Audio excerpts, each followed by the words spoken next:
3 ರಾಜ್ಯ 8 ಜಿಲ್ಲೆಗಳ ಜೀವನಾಡಿಯಾಗಿರ್ತಕ್ಕಂತ ತುಂಗಭದ್ರಾ ಜಲಾಶಯ ಈಗ ಭರ್ತಿಯಾಗಿರ್ತಕ್ಕಂತಹದ್ದು.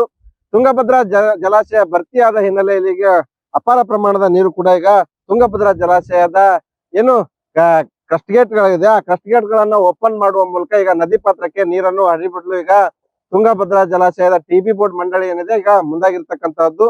ಇವತ್ತು ಬೆಳಿಗ್ಗೆ ಅಷ್ಟೇ 77 TMC ಅಷ್ಟು ನೀರು ಈ ಒಂದು ತುಂಗಭದ್ರಾ ಜಲಾಶಯದಲ್ಲಿ ಸಂಗ್ರಹಣೆ ಆಗಿತ್ತು.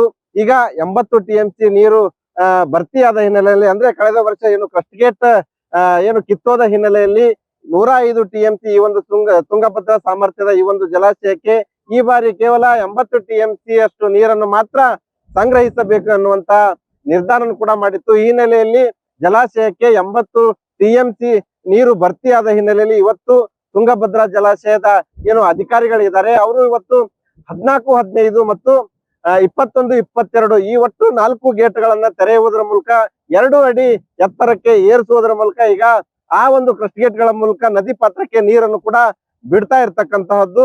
ಈಗಾಗಲೇ ಕಳೆದ 2-3 ದಿನಗಳಿಂದಲೂ ಕೂಡ ಜಲಾಶಯಕ್ಕೆ ಅಪಾರ ಪ್ರಮಾಣದ ನೀರು ಏನು ಜಲಾನಯನ ಪ್ರದೇಶ ಏನು ಮಲೆನಾಡು ಪ್ರದೇಶ ಆಗಿರ್ಬೋದು ಮತ್ತು ತುಂಗಭದ್ರಾ ಜಲಾನಯನ ಪ್ರದೇಶದಲ್ಲಿ ಮಳೆ ಹಿನ್ನೆಲೆಯಲ್ಲಿ ಈಗಾಗಲೇ ತುಂಗಭದ್ರಾ ಜಲಾಶಯಕ್ಕೆ ಅಪಾರ ಪ್ರಮಾಣದ ಏನು ಒಳಹರಿವು ನೀರು ಬರ್ತಾ ಇದೆ. ಆ ನಿಟ್ಟಿನಲ್ಲಿ ಈಗಾಗಲೇ ಅದನ್ನು ನೋಡಿಕೊಂಡೇ ತುಂಗಭದ್ರಾ ಜಲಾಶಯದ ಅಧಿಕಾರಿಗಳು ಕೂಡ ಈಗಾಗಲೇ ಕಳೆದ 2 ದಿನಗಳ ಹಿಂದಷ್ಟೇ ಏನು ನದಿ ಪಾತ್ರದ ಗ್ರಾಮಗಳಲ್ಲಿರ್ತಕ್ಕಂತ ಏನು ಗ್ರಾಮಸ್ಥರಿಗೂ ಕೂಡ ಮತ್ತು ಜನ ಆಗಿರ್ಬೋದು ಮತ್ತು ಜಾನುವಾರುಗಳನ್ನು ಯಾವುದೇ ಕಾರಣಕ್ಕೂ ನದಿ ಪಾತ್ರಕ್ಕೆ ಇಳಿಸಬಾರದು ಅನ್ನುವಂತಹ ಸಂದೇಶವನ್ನು ಕೂಡ ಈಗ ರವಾನೆ ಮಾಡಿರ್ತಕ್ಕಂತಹದ್ದು.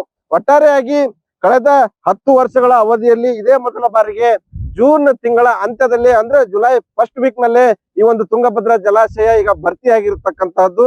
ಏನು ತುಂಗಭದ್ರಾ ಜಲಾಶಯ ವ್ಯಾಪ್ತಿಗೆ ಒಳಪಡ್ತಕ್ಕಂತ ಏನು ರೈತರಿದ್ದಾರೆ ಅವರೆಲ್ಲರೂ ಕೂಡ ಒಂದ್ ಕಡೆ ಖುಷಿ ಮೂಡಿದ್ರೆ, ಈಗ ತುಂಗಭದ್ರಾ ಜಲಾಶಯದ ಅಧಿಕಾರಿಗಳು ಮಾತ್ರ ಇದುವರೆಗೂ ಕೂಡ ಕ್ರಸ್ಟ್ ಗೇಟ್ ಅನ್ನ ಯಾಕೆ ಆ ಒಂದು 19ನೇ ಕ್ರಸ್ಟ್ ಗೇಟ್ ಅನ್ನ ಯಾಕೆ ರಿಪೇರಿ ಮಾಡಿಲ್ಲ ಅನ್ನುವಂತ ಆತಂಕನು ಕೂಡ ಮನೆ ಮಾಡಿರ್ತಕ್ಕಂತಹದ್ದು. ಒಟ್ಟಾರೆಯಾಗಿ ಈಗ ಅವಧಿ ಪೂರ್ವವೇ ತುಂಗಭದ್ರಾ ಜಲಾಶಯ ಭರ್ತಿ ಆಗ್ತಾ ಇರೋದು ಈ ಭಾಗದ ರೈತರಲ್ಲಿ ಒಂದ್ ಕಡೆಗೆ ಖುಷಿಯನ್ನ ಮೂಡಿಸಿದೆ ಅಂತಾನೆ ಹೇಳ್ಬೋದು. ಶಿವಾನಂದ ಸ್ಥಳಿ, ನ್ಯೂಸ್ ಫಸ್ಟ್, ವಿಜಯನಗರ.